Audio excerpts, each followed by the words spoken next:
Good morning, எப்படி இருக்கீங்க? இந்த காலையில் உங்களை பார்க்கறது ரொம்ப சந்தோஷம். காலையில் 4 மணிக்கு எழும்புவோம், 5 மணிக்கெலாம் ப்ரேயருக்கு போயிடுவோம். அப்படியே முடிச்சுட்டு உடனே வாக்கிங் வரும். டெய்லி நடக்கிறோம், 2 மாதம் கிட்ட நடக்க போகிறோம்.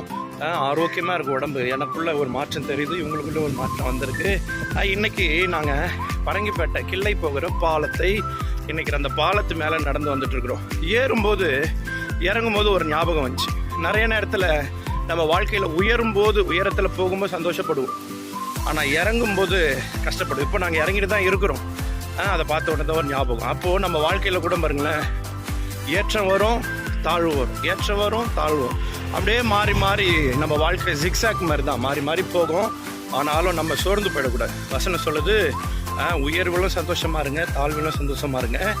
ஒருவர் உங்களுக்கு தீமை செய்தால் கூட அவருக்கு நன்மை செய்ய நாடுங்கள். அதனால தான் இயேசு சொன்னார், ஒரு கன்னத்தில் இருந்தால் மறு கன்னத்தை காட்டுன்னு. ஏன்னா அந்த அளவுக்கு நம்ம மனதை புதிதாய் மாற்றிக்கொள்ளணும், மனம் மாறிடணும். அப்படி மாறும்போது அதை செய்வதற்கு மனம் வரும். பிலிப்பியர் 4:4 சொல்லுது, உங்களை எப்பொழுதும் சந்தோஷமாக வைத்துக்கொள்ளுங்கள், எல்லாவற்றை குறித்து சந்தோஷமாக இருங்க. யோவான் 16:20 சொல்லுது, உலகம் நீங்கள் அழும்போது உலகம் சந்தோஷப்படுமா? ஆனால் இயேசு சொல்லுகிறார், உங்கள் துக்கம் சந்தோஷமாக மாறும் என்று. நீங்கள் சந்தோஷமாக இருங்க, நடங்க, நலம் பெறுவோம். எதை குறிச்சும் கவலைப்படாதீங்க. உயர்வுன்னு வந்தால் தாழ்வு இருக்கும், தாழ்வுக்கு அப்புறம் ஒரு உயர்வு இருக்கும். அதனால் நாங்கள் பாருங்கள் இறங்கிட்டு இருக்கிறோம். நீங்களும் உங்கள் வாழ்க்கையில் இறங்குவீங்க, ஏறுவீங்க. ஆனால் உங்கள் துக்கம் சந்தோஷமாக மாறும். பாய்.